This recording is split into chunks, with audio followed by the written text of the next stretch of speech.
বেশিরভাগ মহিলারাই অন্নপূর্ণা যোজনার ৩,০০০ টাকা ইতিমধ্যেই পেয়ে গিয়েছেন, আর বেশ কিছু মহিলা এখনও পাননি। আর যারা যোগ্য তারা অবশ্যই এই ৩,০০০ টাকা পেয়ে যাবেন। আর কোন কোন মহিলারা এই টাকা পাবেনই না, আজ আমি অন্নপূর্ণা যোজনা সংক্রান্ত যে তথ্যগুলি আলোচনা করতে চলেছি খুবই গুরুত্বপূর্ণ, তাই তোমরা প্রথম থেকে শেষ পর্যন্ত অবশ্যই দেখবে। দেখো, পশ্চিমবঙ্গের অন্নপূর্ণা যোজনার মাসিক ৩,০০০ টাকার যারা পাবেন না তাদের তালিকা আমি আলোচনা করে দেব। যে সকল মহিলারা সরকারি চাকরির সাথে যুক্ত আছেন তারা তো এই অন্নপূর্ণা যোজনার ৩,০০০ টাকা পাবেন না। আর আমাদের রাজ্যের আশা কর্মী, অঙ্গনারী কর্মী, সিভিক ভলেন্টিয়ার, প্যারা টিচার, এই সমস্ত বহু মহিলাই কিন্তু অন্নপূর্ণা যোজনার জন্য অ্যাপ্লাই করেছে। তারা যেহেতু সরকারি চাকরির সাথে যুক্ত আছেন, এই কারণেই কিন্তু এই ৩,০০০ টাকার সুবিধা এই সকল মহিলারা পাবেন না।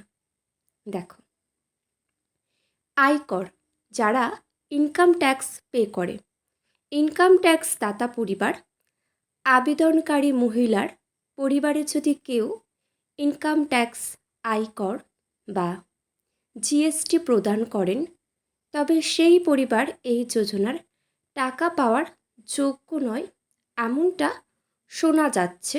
বিশেষ করে যে সকল মহিলা অ্যাপ্লাই করছে তারা যদি নিজেরা এই জিএসটি বা ইনকাম ট্যাক্স পে করে, তারা তো এই ৩,০০০ টাকা পাবেই না ফর্ম ফিল আপ করলেও। নেক্সট দেখো, ভোটার তালিকা, যাদের ভোটার তালিকা থেকে নাম বাদ পড়েছে এই সমস্ত মহিলারা মৃত,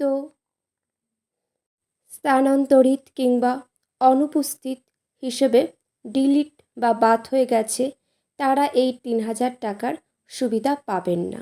বিশেষ করে যে সমস্ত মহিলারা নিজেরা সরকারি চাকরি করছে, সরকারের কাছে ট্যাক্স পে করে, নিজস্ব ৪ চাকা গাড়ি আছে, এই সমস্ত মহিলারা যদি অন্নপূর্ণা যোজনার ৩,০০০ টাকা পাওয়ার জন্য অ্যাপ্লাই করে থাকে, তারা কিন্তু কোনোভাবে টাকা পাবে না। তারা যতই বলুক আমরা কেন পাচ্ছি না, সবাই কেন পাচ্ছে, কারণ তারা নিজেরা কিন্তু ভালো রকমের ইনকাম করছে। দেখো, শিশুদের টিকাকরণ না করালে, এটি একটি সম্পূর্ণ নতুন ও কড়া নিয়ম।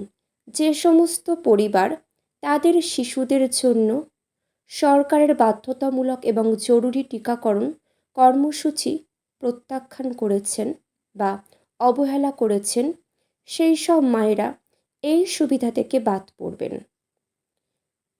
নেক্সট, নির্দিষ্ট কিছু শিক্ষা প্রতিষ্ঠানে সন্তান পড়লে বা পড়ালে আবেদনকারীর সন্তান যদি কোনো সরকারি অনুমোদিত স্কুল বা মাদ্রাসায় না পড়ে, কোনো অনুমোদিত বা খারিজি মাদ্রাসায় পড়াশোনা করে, তবে সেই মহিলা এই টাকা পাবেন না। কিন্তু শোনা গিয়েছে বহু মহিলা পেয়েছে। এই বিষয়ে একটু বিতর্কিত মতামত রয়েছে।